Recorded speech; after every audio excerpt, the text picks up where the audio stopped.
Boa noite, ouvintes da Folha FM. Eu sou Marco Antônio Rodrigues e vamos até às 19 horas. Hoje aqui à tarde na Folha FM, é dia de interação. Eu vou estar ao lado do nosso parceiro de programa, Cristiano Abreu Barbosa. Eu recebo duas pessoas incríveis, dois grandes atores, os grandes artistas, a Paloma Bernardi e o Marcelo Farias. Marcelo, grande ator, todo mundo conhece, vocês dois são dois rostos muito famosos na televisão, uma peça que é originária de Shakespeare, a Megera Domada, e que já teve 3 versões, fora as reapresentações na televisão, desde 1955. E eu queria que vocês falassem um pouco, vou primeiro chamar o Marcelo, queria, Marcelo, que você falasse um pouquinho sobre essa adaptação para o teatro.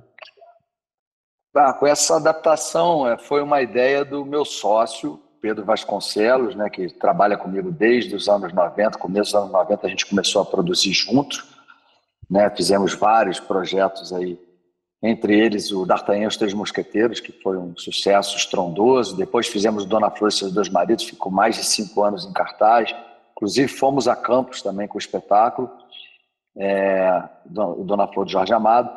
E o Pedro, um certo dia, me procurou falando: cara, eu estou com uma ideia maluca aqui de fazer uma adaptação da Megera Domada. E eu achei super legal, porque é um texto muito forte do Shakespeare, ele fala muito sobre o feminismo, né? Ele fala de uma mulher completamente à frente do seu tempo, para aquela época, né? Principalmente. Que é bem atual, né? Que é um tema muito atual. Um tema muito atual. E aí, só que, na verdade, a ideia dele era pegar baseado na novela escrita pelo Valci Carrasco, nos anos 2000, exibida pela TV Globo mais de 3 vezes, né? Ela foi uma das novelas mais vistas da história da TV Globo, com adaptação com o título de O Cravo e a Rosa, que é bem pertinente ao casal, né? Um homem bruto, um homem do campo, da fazenda, um homem completamente voltado para essa vida mais da natureza, com relação com os animais e tudo mais, completamente fora da sociedade, do modo comum. E a Rosa, que na verdade é um cravo também, porque é uma mulher completamente indomável, né? Aquela mulher que, como a gente começou a falar, é à frente do seu tempo, que não quer ser submissa ao homem, ao marido, que naquela época, em 1920, era muito comum, né? A mulher era chamada de santa, né? Ficava dentro de casa cuidando da família, fazendo as refeições do marido, cuidando dos filhos. E essa mulher é uma mulher que não quer isso, ela quer viver a liberdade dela, né? É uma mulher órfã de mãe, e aí por aí já começa, né, a rebeldia dela por ter sido criada pelo pai. E os pais naquela época não tinham uma relação com as filhas, né, com as mulheres muito próxima, ficava muito com a mãe ou com a ama, né, com a ama que a gente chama ama de leite, ou aquela mulher que trabalha na casa. Muitas vezes as mulheres ainda escravas, mesmo pós, né, abolição, aquelas mulheres que ficavam ali cuidando das meninas, e o pai não tinha a menor relação, porque o pai saía de manhã para trabalhar, voltava no final do dia, muitas vezes não voltava, né, ia para outros lugares. Então essas meninas foram criadas ali meio que soltas. Daí vem essa história tão linda do Shakespeare, né, que acontece com um homem obrigado a conquistar uma mulher que não quer ser conquistada. Mais ou menos isso, né, que trata a nossa história, né, Paloma? Sim. Uma história linda, né, de amor, né, de família, de união, de encontros, desencontros. Acho que... E com muito humor, né, ao mesmo tempo. Eu queria colocar no papo o Cristiano, porque eu sei que ele está querendo já conversar com vocês sobre a peça. Vamos lá. Boa noite, ouvintes. Boa noite, Marcelo. Boa noite, Paloma. Boa noite. Então, A peça fala, né, sobre essa questão da relação do Petrúquio com a Catarina, né, o Petrúquio tentando conquistar a Catarina, também problemas financeiros, a Catarina teria um suposto dote para resolver a vida dele ali, e eles acabam se apaixonando, e fala muito também sobre as diferenças no relacionamento, como lidar com a diferença, que eu acho que é o grande problema que persiste de Shakespeare até hoje, né, que ninguém resolveu. Com certeza. Como vocês veem isso e como que é lidar com o diferente? Eles são muito diferentes. O diferente, ele atrai no primeiro momento as diferenças, né? Mas ao longo do relacionamento, as diferenças acabam atrapalhando. Como que vocês veem isso na relação lá do Petrúquio e da Catarina? Posso falar? Sim. Olá, queridos ouvintes. Primeiro, quero agradecer a oportunidade de estar aqui com vocês. Muito obrigada por essa acolhida e por nos ajudar a levar aí o nosso Cravo e a Rosa para Campos. Estou ansiosa para chegar aí e apresentar o nosso espetáculo. E eu acho que dentro disso que você falou, eu acho que esse tema relacionamento é um tema universal, né? Sempre tem caldo, sempre tem alguma coisa para falar, para pensar, para desenvolver, para refletir. Porque acho que é uma das grandes batalhas do ser humano, né? Como se relacionar com o outro, sem perder a sua individualidade, sem perder a sua essência, quem você é, mas ainda assim aceitando o outro do jeito que ele é, né? Porque dizem por aí também, os opostos se atraem. Atrai, pode atrair de alguma maneira, mas realmente o dia a dia, o cotidiano, pode dar algum ruído, né? Pode ter alguma faísca. E aí eu acho que o que faz acontecer uma relação dentro das diferenças é o amor. A gente fala muito sobre isso na nossa peça, né? O amor verdadeiro. Quando a gente ama alguém verdadeiramente, a gente consegue até amar os seus defeitos. É claro, se aquilo for negociável para você, se aquilo não for algo assim difícil. Mas se você conseguir dosar, olha, eu entrego aqui. O que você entrega ali? E como é que a gente encontra o meio termo, o equilíbrio da relação? Para poder ter um relacionamento mais saudável, porque todo mundo igual não existe. Somos todos diferentes, né? Temos características diferentes e aí Petrúquio e Catarina mostram isso à flor da pele, porque ela é uma mulher da alta sociedade, da elite, com bons costumes, e ele é um chucro. Ele veio da fazenda, mas isso não faz ele um homem mau. Ele é um homem íntegro também, mas uma outra realidade. Então é uma questão de aprender a ceder também, né? E acho que eles vão encontrando isso no meio do caminho, durante a peça, porque o amor vai falar mais alto de alguma maneira. E o humor, como o Marcelo disse, vai levando isso à tona e acho que o público vai se identificar bastante com a nossa história. Pois é, e eu volto ao Marcelo.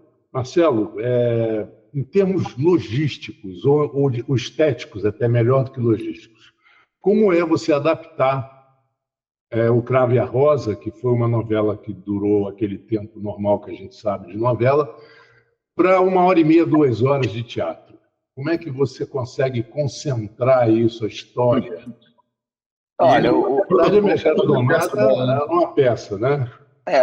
o que eu acho que o Pedro Vasconcelos fez, né, na adaptação foi concentrar, né, a história nos dois núcleos principais, né? O núcleo da Catarina, da família dela, que é o pai e as duas filhas, e a Mimosa, que é aquela pessoa que é quase uma mãe das duas, né, que é uma funcionária da casa, que cuida delas.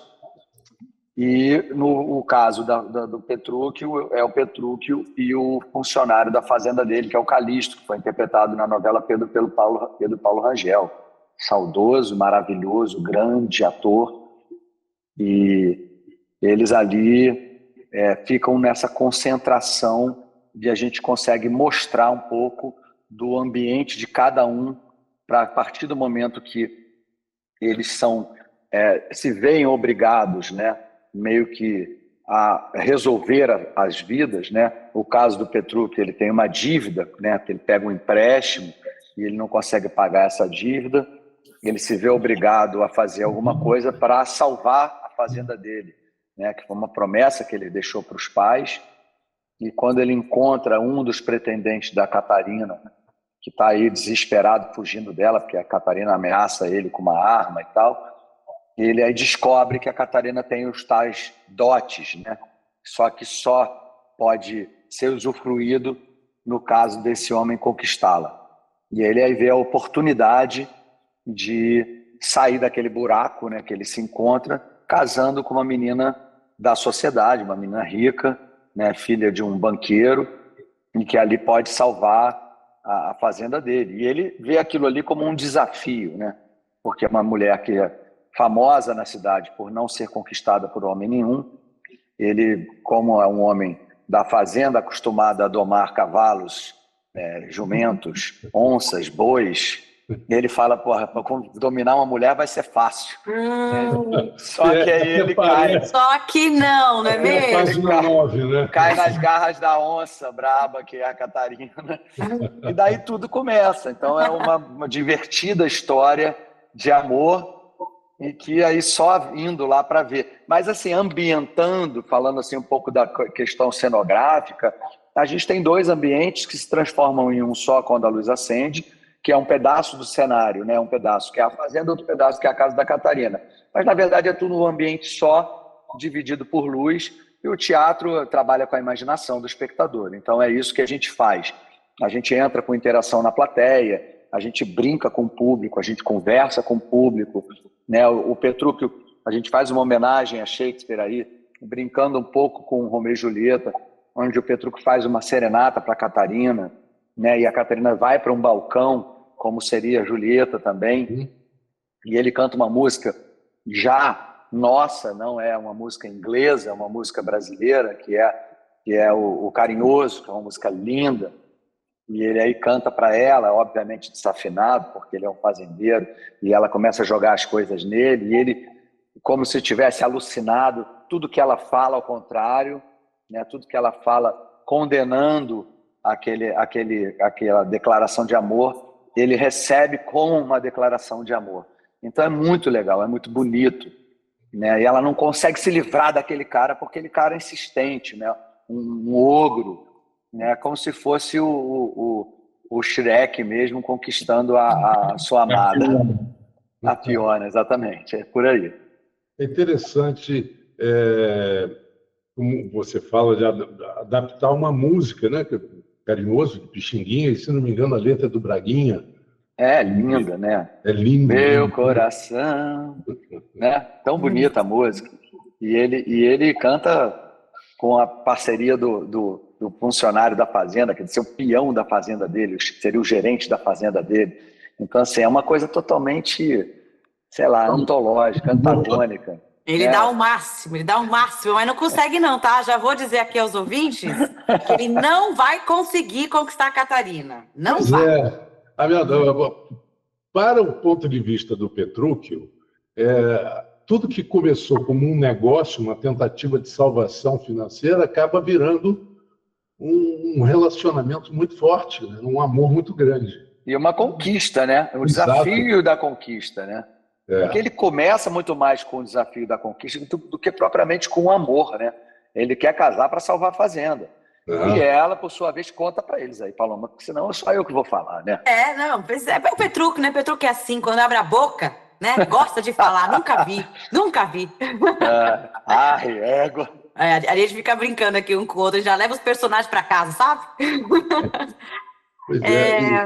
Pois é, a Catarina, ela tem os seus motivos, né, para estar fechada para o amor. E assim, como muitas mulheres, como muitos homens também. Por isso que eu digo que o público se identifica de alguma maneira. Às vezes a gente passa por certos traumas na vida que fica ali um buraco e que não consegue preencher de maneira alguma e se fecha. Então, Catarina, ela tem como a sua armadura a teimosia. Ela tem o grito como a sua maneira de defesa.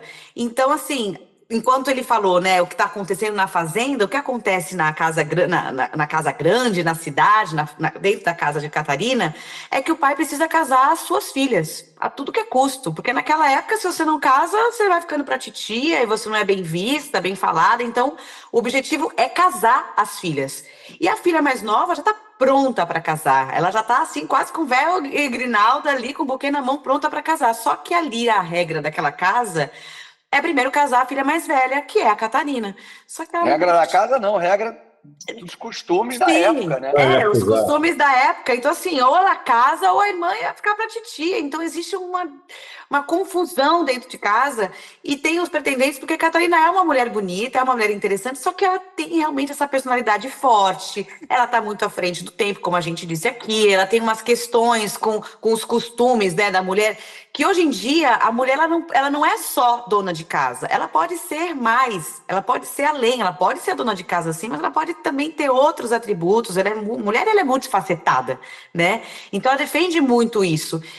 E por medo de amar, né? Eu acho que a Catarina, o grande desafio dela é que ela tem medo de se perder, né? De deixar de ser quem ela é e também de perder as pessoas que ela ama. Então, se ela dedicar esse amor ao Petrúquio, mas um dia ela pode perder esse homem. E aí, o que vai acontecer? E se ela tiver filhos? E se ela morrer? Então, ela tem ali um buraco que no decorrer, no finalzinho da história, o público vai identificar o porquê que ela é tão travada nesse sentido, tão arisca, né? Tão impulsiva, tão incontrolável. Só que aí eu volto a dizer, quando o amor bate, quando acontece, não tem jeito. Pode ter os seus trancos e barrancos, mas essa relação ela vai acontecer. Cristiano. Paulão, pegando um gancho aí na questão da Catarina, na personalidade forte dela, né, bem feminista para a época, né, a novela se passa ali no final da década de 20, né, então 27, 28, e não, acho que a peça, obviamente, não vai abordar isso porque, né, é bem mais restrito horário, de 1h30 de tempo de duração. Mas na novela há até uma passagem que fala sobre a luta pelo voto feminino, que só vai sair no Brasil em 32, ali uns 3, 4 anos depois da novela. Como você vê a Catarina naquela época, lá em 20, e como você vê os direitos conquistados pelas mulheres hoje? Hoje elas já votam, já são candidatas, mas ainda há essa questão de diferença salarial, de espaço. Como você vê o que foi evoluído do feminismo de 20, 27 para hoje? Eu acho que a gente precisou de mulheres como a Catarina para a gente ser o que a gente é hoje, né? E talvez precisamos de Palomas e tantas outras mulheres nos dias de hoje para conquistar mais à frente, porque a gente está num processo, a gente está no caminho, a gente já tem o nosso espaço, a gente já está ali gritando para o mundo ouvir, né? Que eu particularmente sempre digo, acho que as mulheres não têm que estar à frente dos homens, elas têm que estar lado a lado. A gente não, eu particularmente digo sempre isso. Eu não quero brigar por algo para ser melhor que ninguém. Eu quero que seja justo, né? Reconhecimento financeiro, reconhecimento artístico, profissional, porque a gente também é uma cabeça pensante, a gente também tem ideias, a gente soma projetos, a gente soma a sociedade, né? E a mulher ela já provou por A mais B que faz a diferença em qualquer área da vida. Então, acho que se lá atrás uma Catarina levantou a mão para dizer, mas peraí, por que eu tenho que ser só a dona de casa? Por que eu só estou aqui para procriar, para lavar a roupa do marido? Para quê? Por que eu tenho que viver em função ou submissa? Não. Né? Então, a gente precisou dessas mulheres fortes lá atrás para a gente ser o que é hoje. E a gente tem essa referência ancestral para dar continuidade. Eu acho que a gente está num processo aí e feliz com o movimento que a gente está conquistando já. Olha, são quase 20 minutos aqui do nosso primeiro segmento. É hora da gente faturar um pouquinho com os nossos comerciais, mas a gente volta dentro de instantes. E esse papo que você falou, sobre conquista, né? A coisa tem que ser conquistada e não imposta, né? Você tentar impor na marra é sempre mais complicado. A conquista ela é muito mais perene. Mas nós vamos a um pequeno intervalo e já voltamos.